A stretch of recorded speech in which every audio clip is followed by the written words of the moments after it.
6 years ago, Jane, a mother of 6, was one of the many Swazis who were unable to find employment. Desperate, she approached a local MP for help and became one of the first recipients of a loan from what later became the Inhlanyelo Fund.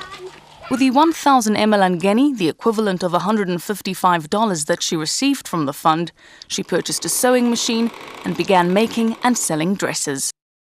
It opened my mind. So that when you got the money, you can do anything. Today, Jane has a thriving business and is more than making ends meet, taking orders for a variety of garments from a growing clientele. In a country where only 150,000 of the 1 million population have jobs, Jane has been able to significantly improve her family's quality of life by using her loan wisely, going from this simple tin roof shack to this multi-bedroom home in just 5 years. Through hard work, she was able to repay her original loan in 6 months and later applied for and received 2 further loans, enabling her to gradually expand her small sewing business. Thanks to the Inhlanyelo Fund, thousands of micro-enterprises like Jane's have been sprouting up all over Swaziland. Inhlanyelo is the Siswati word for seed, and by providing seed capital to Swazi grassroots entrepreneurs, the fund is creating a flourishing informal business sector. The projects financed by the fund are extremely diverse, from craft making to poultry raising, tyre repairs to preschools. In only 5 years, the fund has assisted and empowered over 3,400 Swazi people to earn a living. I got the certificate of sewing and I didn't have anything to start the business with. So Inhlanyelo Fund helped me. I bought the machine through Inhlanyelo Fund.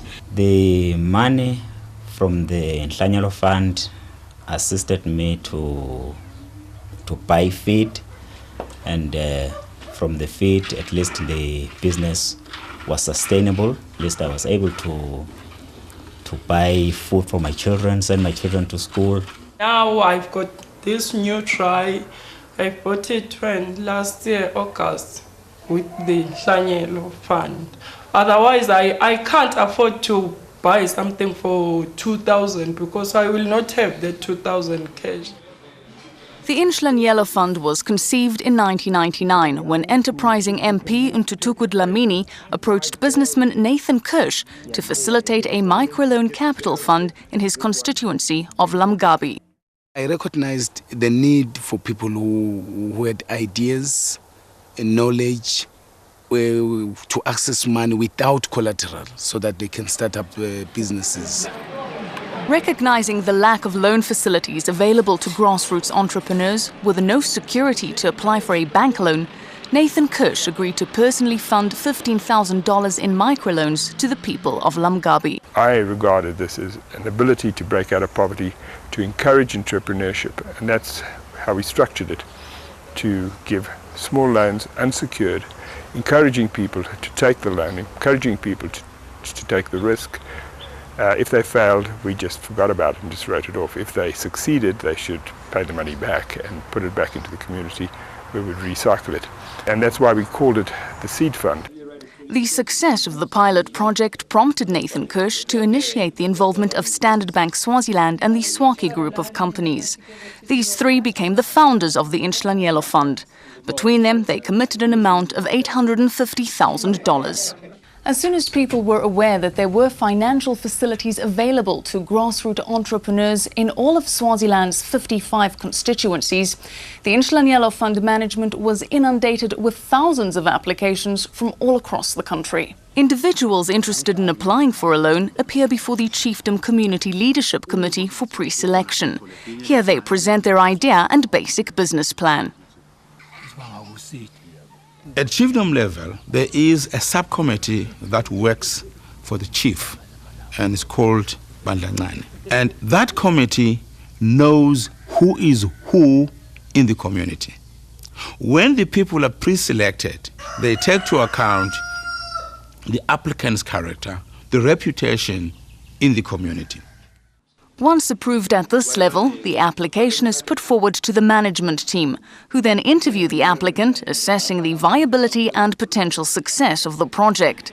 The money from which the business will sprout is then given to the successful applicant in the presence of the community leaders. The minimum loan amount is 500 Emlangeni, which is just a bit less than $100, and the maximum loan amount is 10,000 Emlangeni, which equals over $1,000. The success of the Inhlanyelo Fund can be ascribed to the way in which it utilizes the existing traditional Swazi infrastructure. By tapping into the community's leadership and administration system, the Inhlanyelo Fund management is able to run a complex organization with a minimum full-time staff. Each loan is unsecured and recoverable over an agreed period, depending on the expected cash flow of the business. The community plays a fundamental role in the monitoring of the project and the repayment of the loan. Community leaders monitor the progress of the loan recipient and encourage him or her to make repayments. This philosophy of moral persuasion has been very effective and has contributed towards an 80% success rate. The on-time repayment is about. I got the certificate of sewing and I didn't have anything to start the business with. So Inhlanyelo Fund helped me. I bought the machine through Inhlanyelo Fund.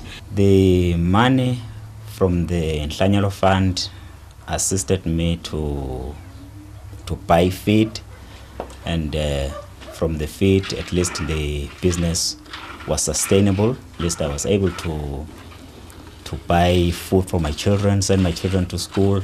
Now I've got this new try.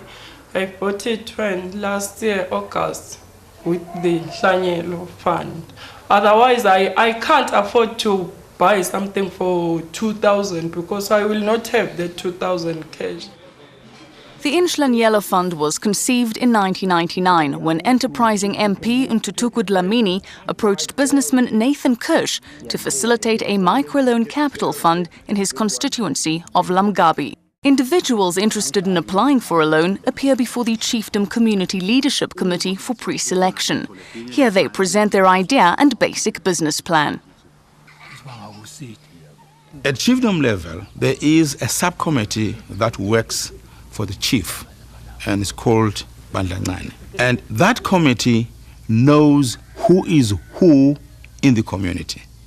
When the people are pre-selected, they take to account the applicant's character, the reputation in the community. When I get the Inhlanyelo Fund, I was happy.